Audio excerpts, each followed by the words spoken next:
What's up, guys? It's been a long time actually since I've talked to you. I don't even know what to start with. I guess with what's new in my life. Well, right now I'm trying to be quiet because I have a sister sleeping in that room. My parents were back there. I'm not worried about that, but my sister's TV is probably too loud for them to even hear. But since it's about that time for the Oscars, and since 2011 just ended, thought I'd talk about, since I did the 2010, I'm going to talk about my favorite movies from 2011, and this one was actually a little bit harder than last year, because last year, like a lot more movies I feel like came out this year, and a lot more anticipated movies came out than last year, but at the same time, a lot of them just weren't that well done. And so I guess we'll just jump right into it. And this is my opinion. I didn't do what other people said this year. Screw that. I don't care about anybody else's opinion but my own. I'm just kidding. But it's faster if I do it this way. Okay, so to go ahead and start the list with my number 10 movie of this year was Harry Potter Deathly Hallows Part 2. Everyone knows who's in those movies. If you haven't seen them, go see them. It was really good ending. I feel like they stuck pretty well to the book. Number 9 was Disney. I feel like I always have a Disney movie in my upper area, but it was Real Steel with Hugh Jackman, and I don't really know who else was in it, but you know, it's about the basically future of fighting and the robots and all that, and it was a really good story. Among just the fighting and everything else. But then after that, I have my number 8 was The Muppets, and you know, they do The Muppets every couple years and everything like that, but this was a really good installment of The Muppets. Yeah, it was in my top 10. I don't care what anybody says. I'm going a little romantic on this number 7, because my girlfriend kind of made me go see it. Yeah, I'm still with that girl, by the way. But it was The Help with Emma Watson. Wow. Emma Stone. Emma Watson I read like Harry Potter right as I said that. So, but no, Emma Stone is in The Help, and she has a really good cast behind her. I didn't take the time to look it up, but I think that the I don't know her name for sure, but actually I'm not even going to talk about it yet, because I'm going to do another show here really soon talking about my Oscar predictions like I did last year, so I'll just save it. But my number 6 then was X-Men First Class. Came out kind of near the beginning of 2011, so a lot of people forgot about that, just like last year with Book of Eli that I had. Yeah, so that's my number 6. My number 5 was the Ryan Gosling movie, Drive. I thought it was a really good story. You know, just, yeah, overall I think it deserves to be in the you know, better half, I guess, because it was one of the better stories of 2011. My number 4 movie, which I thought was great. These last 4 movies are, well, yeah, the last 4 I thought definitely the best of the year. The other 6 were kind of harder to put in there, but Moneyball was a great movie with Brad Pitt, Jonah Hill, a couple other, oh man, what's that guy's name? It's Chris something, married to Anna Faris. He's in that movie, and it was really good film. It's based on a true story, you know, baseball movie, but it is a baseball movie, but you don't have to enjoy baseball or know a lot about baseball to enjoy this film, and that's the great thing about it. My number 3, which I thought was beautifully done with James Franco, was Rise of Planet of the Apes, and you know, it's basically the prequel to Planet of the Apes. And if any of you have seen not the Mark Wahlberg Planet of the Apes, but the one before that, like, you know, the one back in the day, there's a lot of similar lines that are switched in that movie, which I thought was really cool. My number 2 is, which it's been done in the Swedish version before, which I've already given away. It's written in a book by Stieg Larsson, I don't know exactly how to say his first name, but Girl with the Dragon Tattoo.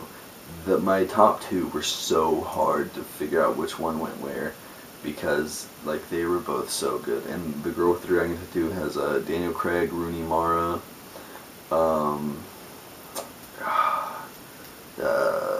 the girl who's in Nip Tuck. I mean, she's been in a lot of other stuff, but I can't remember her name. She played Harriet Wenger. But yeah, that movie, it's been done, like I said, it's been done in the Swedish version before, with, okay, I'm gonna mess up this name horribly. Noomi Rapace. I don't. I probably just said that the stupidest possible American way, because, you know, she's Swedish. And then Mikael Nyqvist, or however you say his last name. But that's the 2 main characters in the Swedish version, and it's so hard. I knew it was going to be hard to top it, because I read the book and I saw the Swedish, and Noomi, I don't know if I'm saying your name right, but oh my god, it was one of the best acting jobs I've ever witnessed in my life, and it was a big, big, big role to live up to. And Rooney Mara did a fantastic job. Like, I give her all the props in the world, because that was one of the hardest roles probably to do out of any movie this year, and she drilled it. Finally, my number 1 movie of the year was Warrior. And this movie, first of all, Tom Hardy and Joel Edgerton and Tom Hardy, and then God, I cannot remember her name. She plays Cameron in House. Jennifer something. But she's great. She can act her butt off. But Tom Hardy, oh my god, like he's my favorite actor of this year, and he has so many new movies coming out. Like, he's gonna be Bane in the new Batman, and you know, he's in that Spy vs. Spy. I'm about to go see a movie tomorrow, Tinker Tailor Soldier Spy, which it's not in my top 10 because I haven't seen it yet, but it could be. You know, I'll talk about it more on my next video after I go see it tomorrow. But I'm just letting you guys know that's why it's not in my top 10. Another one, I guess mentionable. No, I'll talk about Warrior first. But okay, like, Warrior is just, it's one of the best stories I've ever watched. It's in my top 10 favorite movies of all time, which is really hard to do. I'm a critic of movies, and this was probably this movie, I gave it the highest rating I've ever given a like recent movie. Like, it was incredible. I don't want to give it away if you haven't seen it, because like, you need to see this movie if you haven't. Like, it is so well done. It is not your typical fighting movie, and for the guys, the fight scenes are so badass. Like, it is ridiculous. Tom Hardy he nails his part of playing a pissed off guy, you know, all that. Just drills it. And this, you know, it's about a broken family, and they have to fight for their, you know, loved ones and all that. And you know, in most movies you have that one person that you're like, I want him to win, you know. But in this one, with Joel's character and with Tom's character, you cannot pick who you want to win, really, because they're both fighting for such a good reason. And yeah, this movie, like, and whenever I was watching the fight scenes, I felt like I was watching, you know, like a real fight on TV, and it was amazing. I definitely recommend this movie. It's my number 1 of the year. It's not going to win Best Picture. I don't even think it's nominated, but it's an amazing movie. I'm going to get I forgot the director's name. It's something O'Connor, I'm pretty sure. But he did a great job. He spent a lot of time working on this movie, and it definitely paid off. Some mentionables from this year were Bridesmaids. You know, I enjoyed that movie. It was pretty funny. Hugo, I know that's in a lot of people's top 10s, but I haven't seen it or anything. Another one that's going to be in a lot of people's War Horse. I didn't see that one either. We Bought a Zoo could possibly be in there. I didn't enjoy that movie too much. Yeah, there's a lot of movies this year, and there's a ton of great movies coming out in 2012 that I'm really looking forward to. So yeah, thank you guys for watching this, and if you want, you can put your top 10 movies down in the comment bar. Leave anything, say anything you want to me, ask me any questions. If you think I'm stupid and an idiot, put that. We'll just talk about that, or I will just ignore you. I don't really care.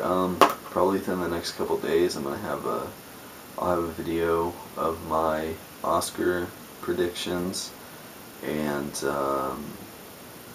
yeah, we'll just go from there. It's I'm going to SU and all that, and getting really into film, and hopefully going to do a lot of things here in the future. So I'm going to be doing a lot more videos on film, and maybe a little. I'm going to start a little something that you guys would be surprised of. It's going to be on a completely different channel, so I'll let you guys know about that.